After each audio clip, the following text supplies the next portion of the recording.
This is the Tapped In Podcast, the podcast for beverage distributors that want to empower their sales team to drive business results.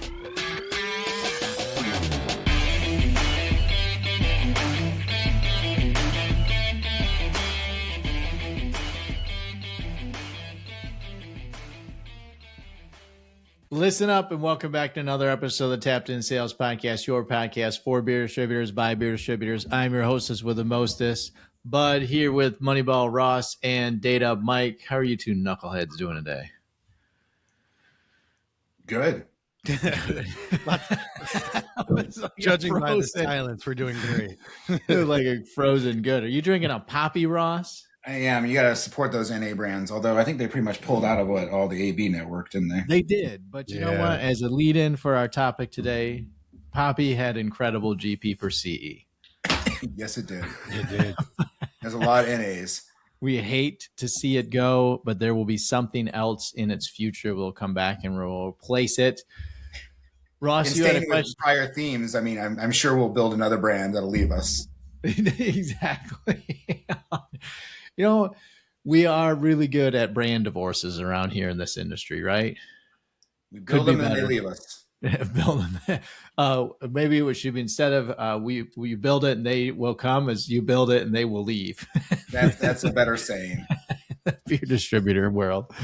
Ross, you were going to ask me a question. That's why you wanted to get right into recording. Yeah, I mean, did you see the big news today? I haven't seen any news today, Ross. We've been working hard today, Ross. Bud and I. Well, I mean, I thought you might notice it while you were doing your session because I think you were probably working with Claude when this happened. What's the big news? They released Mythos. They did? They released Mythos? Yeah, it's in our subscription, at least until like the 22nd. And then their token cost goes through the parabolic. To the moon, yes. To the moon. I love it. To the moon. I have not seen that. I don't know if this team thing is going to work out for us or not. We're going to see how that plays out. Who knows? I'm confused right now, Ross. Well, the benchmarks are out. It's almost double the prior version of Claude. The capabilities. Yeah, it's insane on the benchmarks. Yeah, wild. I mean, what it can do is pretty cool. We've been using it a bunch on the sales side. We've been using it with a private, secret, top secret project we've got going behind the scenes. Was like double secret approbation project, right? So G13 classified. I have resisted so much, Mike, from showing this off to clients in the way that I want to, and not until it's done. So I'm just continuing to keep my mouth sealed until it is ready to go. It's probably good. How much the world sales side too. You don't want to be showing prospects something we don't have yet. I mean, I got no problem doing that. But I'd like to show the finished product off to clients when it's ready. Yeah, I think AI is making it so much faster. The from concept to delivery is going to be like 30 days. Oh, for sure. 100%. Yeah. With the stuff we've been working on today, we are at least a month ahead of schedule, if not longer, if not more, right? I mean, the stuff we were working on this afternoon, Ross, of just, cleaning up the nickel and dime stuff, were probably like a dozen things that we cleaned up. It would have taken us a week to work on, with hand and paint and PowerPoint and Canva and everything else. And the amazing thing is, am I going to flip my shit like the Satya Nadella when I find out this token cost that's costing me here? No. No, I spent some money, but not that much money. Not $500,000. No. The nice part though is you can actually see it function too. So you can build something out and then get and play with it to make sure that you didn't miss anything, or like, that doesn't look great. Let's do it this way, which helps a ton because then you're not going back to the drawing board and redesigning it and pushing it back out. Yeah. Well, we'll see how much better it is now that you guys have access to Skynet 5. Skynet 5. We're just going to try not to start any world wars. I thought you were going to talk about the Apache helicopter that got shot down, Ross. Oh, shit. Should we go recount the basics here? Straight closed. Straight closed. Interest rates high. CPI inflation never comes out tomorrow. Expected to be hot. Consumer confidence. Beer sales cratering. Consumer screwed. Everybody in AI stock. Rich as shit. Are we still there? But you know what? It says, my favorite quote from the finance world this week was, Friday, the NASDAQ erased, or the NASDAQ market erased, 1.2 trillion in value. Tomorrow, there's the time of this recording. Tomorrow, about 1.5 trillion worth of value will hit the market in SpaceX. My quant tells me they're correlated. That was the quote from the finance By his world way, this week. his quant is Claude. That just happens to be his name. It's just a guy named Claude. My quant tells me it's correlated. Oh, I love it. Jeez. Well, in that vein, Ross, this was an episode that you wanted us to go back to the well. I want us to position the topic today centered around not necessarily leadership as much as it is around team leads out there and reps out there that are looking at the world differently and are trying to figure out and really kind of getting in another step into the weeds around GP per CE. Because again, May was rough. I mean, we got to buckle up. For foreseeable future is going to be more challenging than what we were inspired by in the first 3 months. I think there's a good recap in this as well from Beer Business, or from Beer Marketers Insights. I was at their conference last week, and I haven't got a chance to give you guys the download yet. But basically, the download is that the industry insiders and the financial gurus that were up on stage talking about this, which included Tom Day from Reyes. You had some deal makers up there. You had the Carbless guys, and a handful of other really smart people that really know the world that we're in right now. And they were talking back and forth around like, hey, we don't see this as structural for the industry. If it was structural, we wouldn't have had a reasonable Q1 the way that we did. And really November, December got better. January, February, March got better.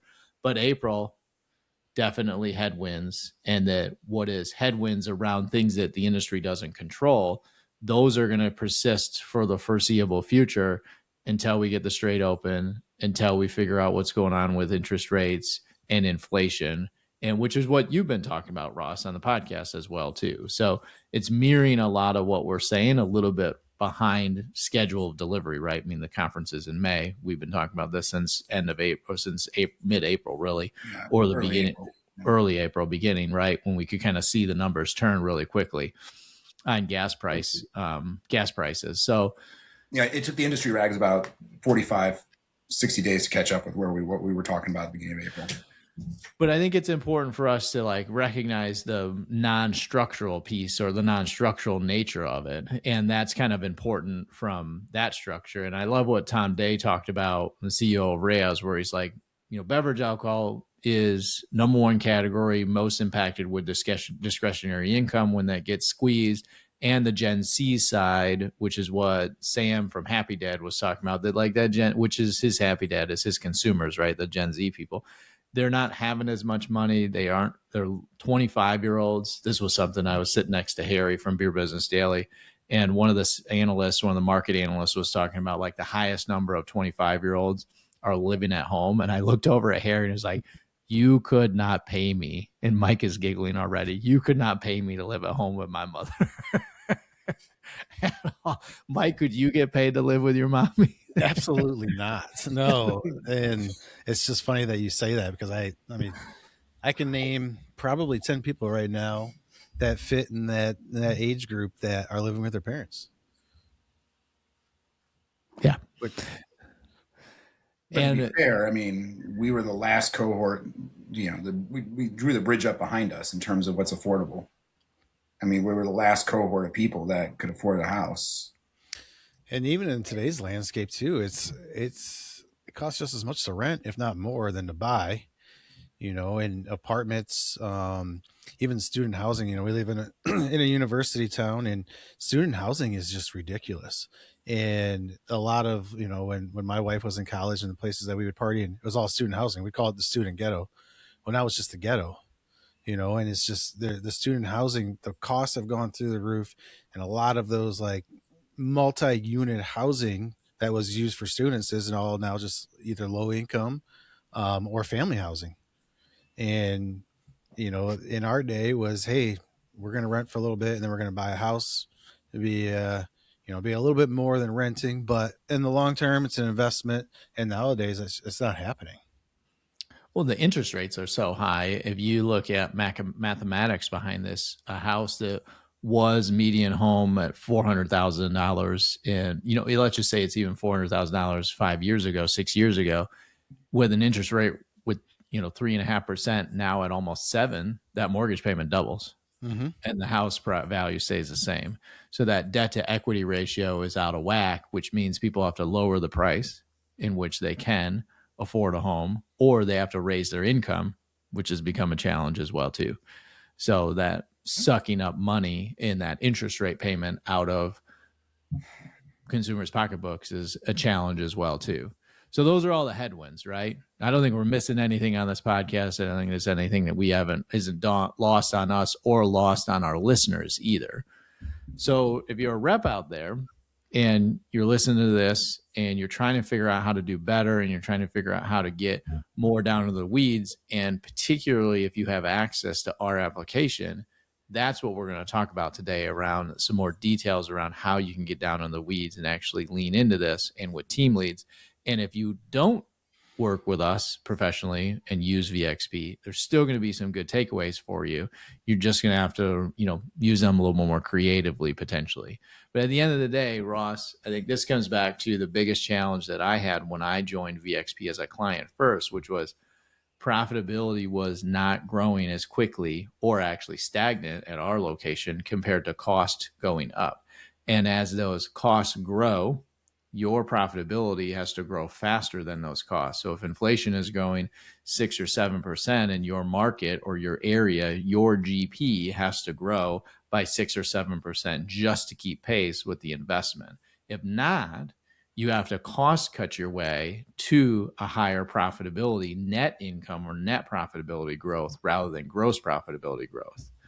And we sit in the camp of that you can actually impact profitability faster by implementing profitability focus and by driving that result. So to me, what this looked like is, how do we show and share and showcase the profitability disparity across the portfolio so that a rep can make those decisions more inherently and quickly? And Ross, I kind of want to take it and kick it to you there around, because you were the brainchild and father of this thinking and really came from this mindset in 2008, and kind of kick us off and get us going with this attitude around reps and team leads around how we should be thinking about this differently. Yeah, I mean, I think when our industry, if you rewind the clock back towards 2007, 2008, the focus was around volume, and profitability was just kind of a byproduct of pushing the needle from a volumetric perspective. And, I thought that was insane.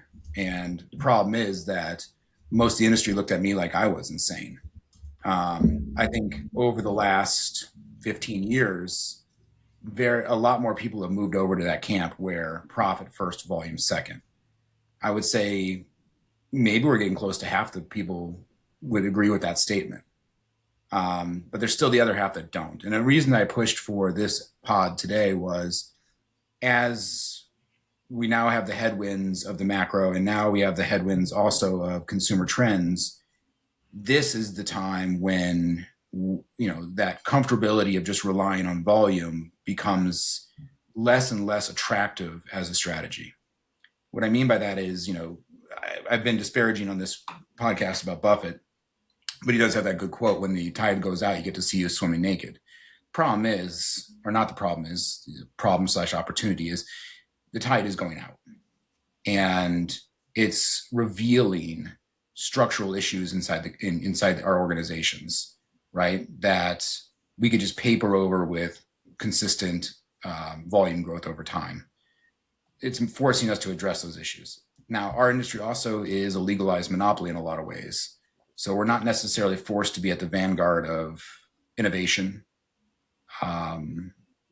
efficiency, but we're in a situation now where the volumetric trend decline is going to force some soul searching around what is the appropriate path or strategy or go to market. And I would argue that now, if we haven't already, focus on GP and the incremental profitability and GP per case, now is the time. There's no better time than today. There was 5 years ago was a better time, but today is another good day. And I think we'll dovetail into, you can set an idea of the CFO coming into the room and saying, hey, we need to focus on profitability. And everybody says, yeah, it's a great idea. Cool. Well, how does it leave that room and distill its way down the organization? Obviously, that's where we come in. And I think that's where some of this conversation is going to go today. But I think, again, my biggest driver behind today was, as the tide goes out, it is time, if you haven't already pivoted towards GP. And I don't mean that in a flippant way, like, we're right, you're wrong. No, it's now is the time. The number one anxiety that people have in the industry around showing or talking about gross profit with the team is all centered around that attitude of financial ownership around the knowledge of that information. And I wish we had a client to come on to talk about this more in detail, but I'll talk about it from the client's perspective, is that I was a client at one time too. And when we launched it, and Mikey can help us have this conversation as well, there was never a doubt in my mind and not a care in the world about what people thought the GP per CE was, and as it correlated to what we made as a family or what the business made as a whole. It just made perfect sense to me. And Ross, you might remember from the sales relationship as you sold us VXP, did I ever never have an objection to it? Or was it just like, nope, we should just do this and move on? Because I don't remember asking that objection at all or having that objection at all. No, I don't think you had that objection. Did you feel like your parents, real quick on that point, do you feel like your parents had a different perspective, or were they right on board too? Because they were of an older generation and, protecting profits of the business. Do you feel like they were on board right away when you had that conversation with them, or did they push back a little bit? You think I asked for permission? Well, I guess let me reword that. When you informed them of what we were doing, did they have some concerns around that, or were they just like, oh yeah, that makes perfect sense too? I think when my father got notified, it was already done. It was more of a notification than a request, which any, parent listening out there might be really frustrated by the attitude that I took around this. And the challenge that we had in our operation was just around, we had to move faster and break things because the time was the essence for us, right? Like the tide had already gone out for us and we were naked to steal Ross's line. And we had to make moves in a way that were quick and efficient and effective and needed to be more of like wartime leadership. We're like, we're not going to have a lot of discussions around this. We're just going to make these changes and we're going to hope for the best. And I remember talking to you and Tommy about that as well, Mikey, around like, we need to make this decision, move forward, and somewhat pray that it'll work, because we were also in a position where we were paying the reps volumetrically. And the reps continued to lose more and more money every single year. And the only way they made more is if we gave them more work. We gave them a bigger route. We lost a rep or fired a rep and just gave them a larger and larger route. That was coming to a runway. A runway was coming to a head as well. So those are all challenges that were a pain in the butt too. And in that same time frame too is when we really started.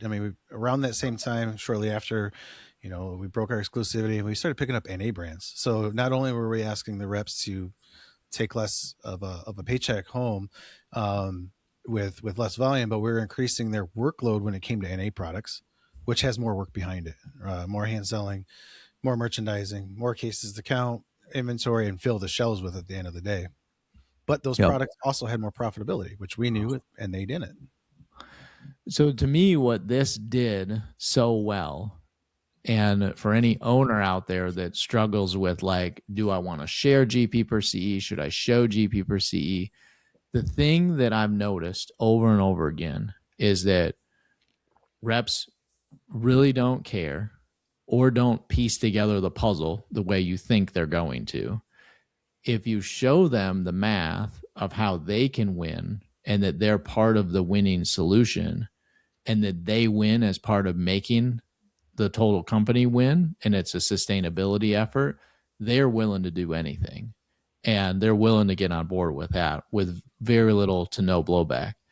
the challenge becomes when you're trying to like play this hidden whack-a-mole game of what you want them to focus on from an ownership perspective, and you're shedding light on some things, but you're missing the more complex spread of effort, which is what you really want to try to get to. And Ross has talked about, who's the economist again? Ross, Silent Hand Economics. And is it Adam Smith? Adam Smith. I was going to say Andrew Smith. Adam Smith. Thank you for triple checking me. So, and where Adam Smith brings to life, and that's what VXP or focusing on GP per CE really does really well, is that it sheds light on the things that you have not shed any light or focus on. And it doesn't take away from the light of the things that are incredibly important to your business as large volume drivers, because those large volume drivers are still large profit drivers as well. And that's I think in the vein of the invisible hand, it aligns effort to return ratio. Yes. Right. 100%. So the amount of effort that you apply against a brand or a product is in direct proportion to the incremental profitability it brings to the business. And if anybody's ever spent time with me in the trade, Mikey and Ross both have, how many times do I say, is it worth your return on effort? Yep. And how do you calculate what return on effort is? And that's all I'm trying to get you guys and gals to do out in the market is look at the portfolio, interpret the return on effort, and something that may have been a pain in the butt to sell to yesterday is now worth your return on effort to spend an extra time with that pesky bar owner or that pesky C-store owner, because it is worth incremental profitability for you. And now you can actually see that and understand that and execute on that return on effort. I want to go back to that. Sorry, Mike, go ahead. I was just going to add, I wish I had $1 for every time a rep, after being on site and explaining what VXP is and the tools that we have, and the mind shift over to GP per CE and the profitability metrics, of every time a rep said, that makes perfect sense. I wish we'd been doing this a lot longer. This makes perfect sense for the business. And, and they totally get it. And I hear that so much. Heck, if I had $1 for every time, I could put it in, give it to Ross to invest in what AI. You could put it in SpaceX. SpaceX, yeah. Trying to think of what he's been pushing lately, but no, so the reps get it already, and it's like almost you're hiding this from them, and you're keeping this away from them, like it's a bigger secret, right? And I don't know if that's a generational thing. I mean, because a lot of the older generation they don't talk finances. Everything's a secret, right? And even with being on site and talking with reps of different generations, when you expose their pay, you expose their at-risk dollars. The older generation seem to have a really big problem with that. And the younger generation is like, I don't give a shit. Right? I'll tell somebody. I don't really care. So I don't know if it comes down to that. But the reps absolutely right away, just like, yeah, this makes absolute sense. And we needed to be doing this from the get-go. It's definitely not a generational thing, because if it was, car dealers wouldn't pay people on profitability.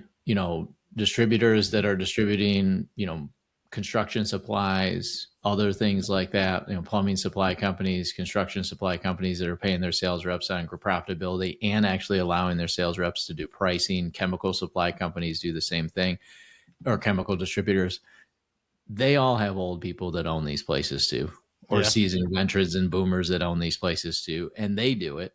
So it's not a cultural age thing. It's an innovation thing, and it's we've been curtailed with volume growth for much of the last 50, 60 years. If you look at the last 60 years, volume growth has been the better balance of half of that consistently. The last 20-ish years have been challenged from volume growth.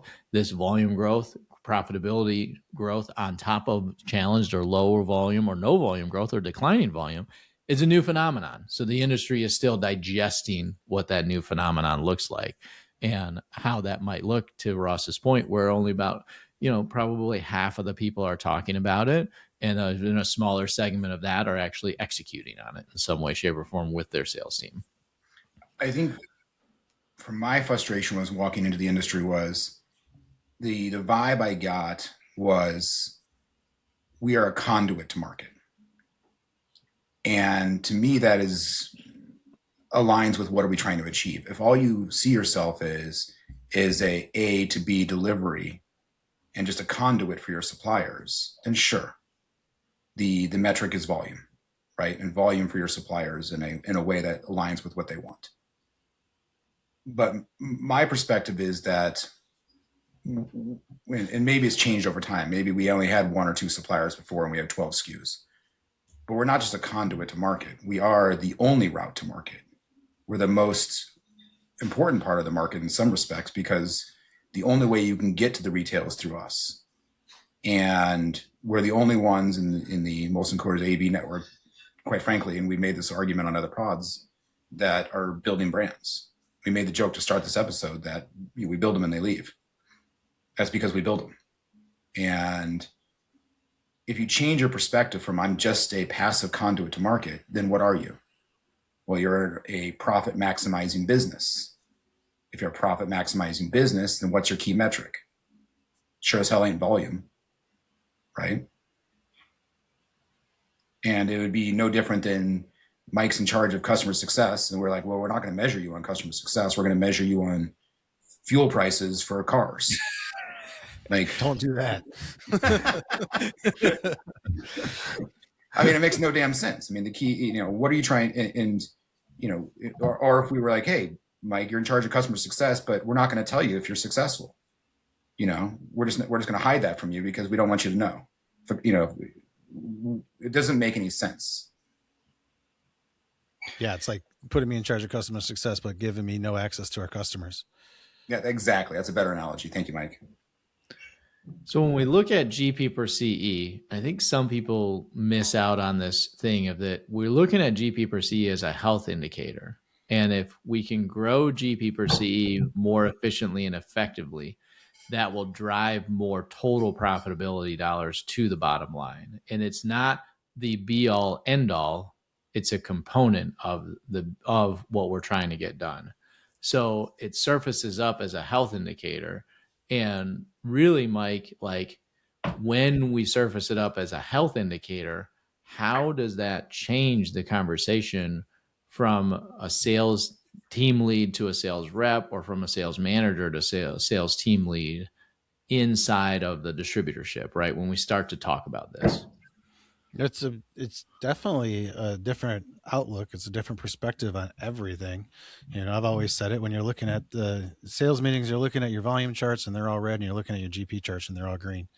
It just gets you excited. It's a different way of looking at the business, and that's the health of the business. And that's what everybody within the organization should be concerned about, is the health of the business. And, talking about GP per CE, I mean, it's really an indicator of who's adapting. Right? More of just like measuring profit. It's also measuring judgment. And if you're a rep and you are strictly focused on volume, winning only looks like when your volume is up. It does not have a whole lot to do with the decisions you're making within that volume. It's just, hey, I grew volume. However I did it, right? Might not have been the right volume, but I grew volume. But deep inside and tracking and looking into the GP per CE, it's not luck. It's pure judgment of making the right decisions, focusing on the total portfolio and total account, and making those decisions. So I think you're right, Mike, around like, how do you start to understand what that GP per CE looks like? Now, for me, what was always important is getting reps to understand the disparity and the return on effort between that disparity, right? And how many cases of Keystone, or how many cases of Mill Best or Miller Lite versus Bud Light to Busch Light do you need to sell versus friend of the pod, Good to Grow, versus friend of the pod, Cutwater, Carbless, all the other ones out there, right? Because or even if we get into more, blurring of the lines, we were talking about all of the liquor companies that have moved over to beer distributors buying liquor distributors buying beer distributors. All of these lines are getting blurred. The portfolios are getting more complex, and that profit disparity, as more complex comes, then that profit disparity gets wider even. So now we're talking about tequilas $50 a case in GP per C, $80 a case in GP per C, vodkas that are hundreds of dollars, wines, $20, $30, $40 in GP per CE. Like all of that is presented. And if you don't understand that, and a box is a box is a box, what are we going to do? We're going to sell the easiest box we can sell. Yeah, that example came to light a couple on sites ago when I was in a location where Delta 9 was legal, but still kind of like really, really leery, kind of frowned upon. It was in the portfolio only because of one chain authorization. It was a convenience chain, had it authorized, Circle K, so a larger chain, and they had 4 SKUs placed in the set. And I remember asking because we were looking at GP per CE, and the rep was obviously shocked of the GP on that product and was like, yeah, and it was out of stock. I mean, there was like one can out of the 4 SKUs that could be there, one single can out of everything. And he's like, yeah, I need to stock that up. Fast forward, I go to the next Circle K and it's not even in the set. And I'm like, why? He's like, well, I haven't brought it in yet. And it's like, all right, well, here's that return on effort, because yeah, it's already authorized. The little bit of effort that you're going to put to make sure that it gets into the set, it's already your space. Let's get it in there. Let's get it set. That return is tenfold, right? That would be easier than selling in a 20 case display of anything at that point. And then to even open up their minds further, then it's like, all right, well, hey, we already have this product. We have it in house. Yeah, it's for one particular chain. Why can't I try it over here too? To where when it's just volume, that focus is not going to be there, because you're talking 4 cases versus 20 cases. But those 4 cases just earned you a whole lot more money than the 10 or 20 cases. Yeah, and I always love the example, Mikey, of that. How much TLC and extra time and TLC does it take to sell a placement of a liquor product at a bar or a restaurant compared to just another keg of Ultra or another keg of Miller Lite, right? Or whatever, another keg of craft or whatever it is. And you see reps, where you're winning this game as an owner or as a team lead when you see reps doing things like, hey, I'm going to make a special drink that comes with our booze that we sell, even if it isn't particularly like fancy, but I'm going to go above and beyond and beat the liquor companies at their own game and make a special drink, sell you the special drink, educate the bartenders on the special drink, and actually market the special drink with you and actually be a part of the solution rather than just, you know what, I'm here, you're a liquor company rep, and I'm just going to throw Bacardi at you, and I'm going to throw Sazerac at you or whatever I got, and then move on down the road to the next thing, right? And you're going to figure it out as a bar owner. That creativity is what we're looking for and seeking out, because it's a return on effort is worth it for them now. Yeah, and if especially I can, with so many distributors getting liquor in house, and by nature, we're just trained and programmed for volume. And whenever we have any kind of liquor, even wine too, we're really only incentivized for that placement. The only incentive that ever comes our way is for a placement. Really not getting a whole lot of volume out of it. It's not moving our volume target a whole lot. So the focus is, I'm just going to get it in, and then that's it, right? But what you just talked to, and I've been with many reps where it's like, not only do I want you to use my product, I want you to use my product in a very special way that's going to turn. Taking them pre-mixed cocktails that they've made up with ingredients out of their liquor, naming it something in-house, putting it on the special board. That's that extra effort that when you're paid on and you're tracking with volume or with profit and GP per CE, that rep is now winning. Yeah, didn't win the leaderboard on volume for a couple of cases of liquor or a case of liquor, but on profit, it's killing it. And it was that extra effort that was going in. I was like, I just don't want my product just here for a placement sake. I want my product to really succeed here. And that's the difference between the liquor companies and the beer companies, where we're just like volume. I'm going to get it in, get my pod placement, walk away. Liquor companies, well, they want their products to stick too. They want theirs on the feature board. They want theirs to be used, for whatever house cocktail that you're making. And if you don't have one, let's come up with one right now and use my liquor with it. So yeah, great point, bud. Well, here's a good thought experiment for you, Mikey, for fun. So at Atlas, when we launched the wine company and the wine product portfolio, we were volume centric, right? And when we sold all the wine off, we were still volume centric. If we were talking about GP and GP per C at the time, what do you have an opinion over how we would have behaved differently? Would have we thought about the portfolio differently? Would we have thought about the way we go to market with that product differently compared to just boxes for boxes sake? I think we watched that play out right in front of our face with Sazerac and the malt products that they had.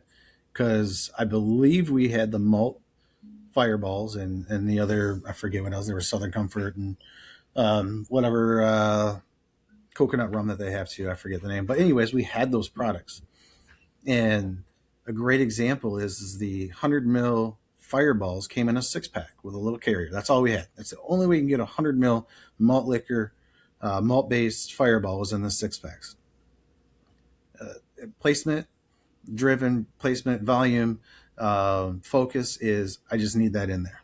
Hey, it's the same size as a 6-pack. Cool. I got an opening in my cooler. We're gonna go where that 6-pack of beer was at. It wasn't winning. It wasn't turning. It was dead. Everybody boo-hooed the brand. It just doesn't work. Nobody wants the malt flavor. Nobody wants this because it's malt. They're not picking it. Well, look at where it's at too, right? And when we made the shift to VXP and we started focusing on GP, one of the very first things that came up was, holy shit, look at the GP per CE on Fireball. That's crazy, right? And then what did we see? I remember firsthand, and I think it was probably Jared at the time that was like, I need to get these 100 mils out of the beer cooler. They don't belong there. I need them on the counter. Mike, order us a bunch of fish bowls. And he actually came in my office. We had so many fish bowls. Yeah, and we were looking through the Sazerac, like the order form of the display pieces and things like that we can order. He had me order the acrylic rack, all that stuff. And then at that point, and it wasn't until that point that all of those 6-packs started getting popped open, single 100 mils on the counter, and we watched that brand explode. Would that have happened without the focus on GP? Probably not, because their job was done. They did what we asked them to. They got the placement. They got the product in the account. That's a great, Ross. That's like a great story connection of that. Am I the conduit to market or am I the market? And you and I, the three of us, would actually all argue that we are the market. And this is the kind of attitude and story that is like where you become the market. You dictate how things are sold. You dictate what's on the shelf, where it's on the shelf, how it gets merchandised, how it gets marketed. And if you're just the conduit to market, things just get put on the shelf and wish luck. But when you are acting like you are the market, you can affect change and drive outcomes and pick out who winners and losers from the portfolio for sure.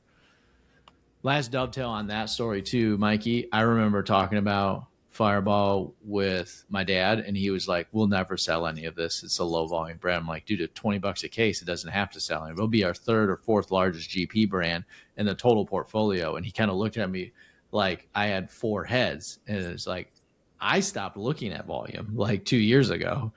And all I look at is that total profitability raw number. And whatever the cases are is irrelevant to me because we spend dollars, not cases. And, we've got to pay for bills around here with dollars, not cases. And I could care less around what boxes were going out the door and was more focused on what dollars were coming in the door. Yeah. Yeah. And I mean, it's really hard to say because, anybody can listen to this bottom and be like, well, yeah, Mike, obviously 100 mils they don't belong in a 6-pack in the beer cooler. They belong on the counter or in front of the consumer. We all know that, but how are you going to motivate your reps to be making those decisions at every single account without telling them?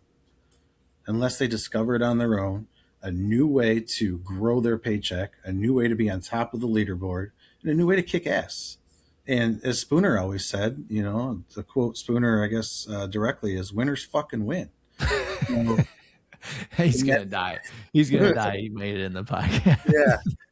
But that quote sticks with me because, it's true. Every word of it is true. And you want your reps to be winners. Ross, a big part of this too is alignment around not just the data and the understanding of the data, but also the results. If the business is going to win with this alignment, you have to set up the programming so that the reps win as the business wins as well too. So what you're saying is buy VXP? Well, it's not about buying VXP. We're doing a little bit of talk. We're we're doing a little bit of talk in the book today, right? Which is, out of 113 episodes, we've probably done a little bit, probably about 4 or 5 that have been talking the book. This might be one of them. But Yeah, at the end of the day, though, we started talking about it at the company level, and and I think at your organization, the water was shallower. And I think the smaller you are, the more apparently are obvious the margin compression, cost inflation really is. But as we bring it down to the sales rep level and we expose the metric, we need to do so in a way that allows the reps to distill large amounts of data in an efficient way to make all those micro decisions, that invisible hand, so to speak, effort to return ratio. So I think orienting your company towards profitability, incremental profitability is great, but the final mile is you have to go to the point of decision and you have to bring the tools to the point of decision. Now, obviously we provide that tool, but there's other ways to do it. And before this tool existed, I had ways I did it at my organization. But I think that it's got to be all the way through the organization. And, leadership is top down, but it's also bottom up. And I think that's often lost. So again, I go back to, I've seen a lot of businesses that the CFO is super focused on margins, but the organization is not keen on providing those margin differentials to the reps. Mm-hmm. And we can go as far as revenue. And it goes back to my origin story of you can be wrong and right at the same time. We'll provide our customers revenue. But underneath revenue, there's large differences in terms of your margin percentages that you need to expose to the sales team. Because if you have 3 analogous products and one's at 18% margins and one's at 27, those are radically different profits. They could be the same revenue, but a radically different GP. When you talk about leadership as top down, we know what that means, but also bottom up. What are some good examples of bottom up leadership and what that looks like to you, Ross?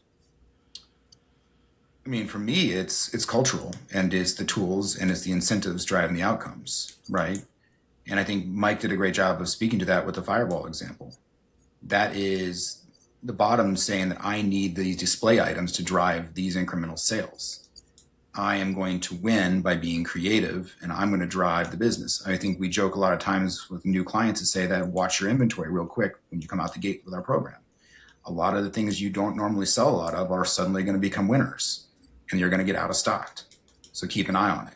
And I think that's a great example with the Fireball, because unless you are driving or setting up the incentives in such a way, there's not a lot of reason to push it. And all of a sudden that culture starts to move up the other direction, which is this: how do I achieve incremental profitability? How do I, use this? I can't tell you the number of times I've heard that the point of sale rooms just get pillaged. Yeah. As soon as you start to care about this. And it's like you've been banging the drum for years saying, hey, you got all this point of sale, go do something with it. Nobody does shit. And then all of a sudden you change the incentives and magically the point of sale room gets pillaged. Yeah. Isn't it crazy? Or you have a room full of fish bowls because I ordered way too many. I ordered like 2 or 3 for every account we had. We didn't need that many. We had so many fish bowls hanging around. But, and they were free, so it didn't cost us anything. People respond to incentives. People respond to incentives. The model for me, Ross, too, is start at, if you're a leader and you want to do top-down leadership and get the reps to do bottom-up leadership back to you, you have to start asking questions that are different questions than you asked yesterday. If you moving in this direction, what are you doing to grow GP? What are you doing to grow volume? What are you doing to limit finished product loss? Those are my 3 favorite to tell clients to ask reps, because it's going to make the rep think or make the team lead think until you reflect back to you that bottom up thinking. If they can't give you a story back, they're not thinking the way you want to, and you've got a coaching opportunity with that person that's on your team. And you want some kind of word story. Like, you don't want to just a 2 + 2 = 4, boss. You want a large language, ChatGPT, Claude type response, which is, hey, I'm doing this, I'm doing that, I'm working on this, I'm working on that. That's when you know you've got bottom up thinking from the team and that they're moving in the right direction for sure. And that gets me excited about this every day. Why I'm still in the industry and doing this, because I get excited about having those kind of aha moments. The 3 of us have been out in the trade a bunch in May, And, we each had those aha moments with reps and aha moments with team leads. It's fun, isn't it? Like, people learning something new is still enjoyable. Yeah, it is. Let's pivot to a little news segment here, Ross, on aluminum squeeze. This is something that's been happening in the background. But I think it's kind of fun for us to finish today's topic and today's episode around aluminum costs, how all the other things that are going on in the world, as reported on by Beer Business Daily on this aluminum squeeze. Do we think that if costs or supply gets tight, because let's just play this out, right? Tariffs are happening. Much of the aluminum is imported from outside of the U.S. Small suppliers, particularly craft beer suppliers and RTD manufacturers or makers, are heavy at risk because they're basically universally ton of cans right now, right? The business is completely migrated to cans away from bottles. And that tariffs, along with the closure of the strait and the higher interest rates, would this push up costs? I mean, would this? Yes, it would. But would this actually drive a shift for brewers to migrate back to bottles over cans? Or is this like tough love baked in? We don't have the infrastructure, bud, in the brewing facilities to move back to bottles. So like, we're going to have to suck it up and take price increases or eat margin if you're a mid to small size craft RTD player out there. You want to go first, Mike? I think bottles suck. Short-term answer. I think the market is going to dictate the vessel that their favorite beverage comes in. Not so much the suppliers.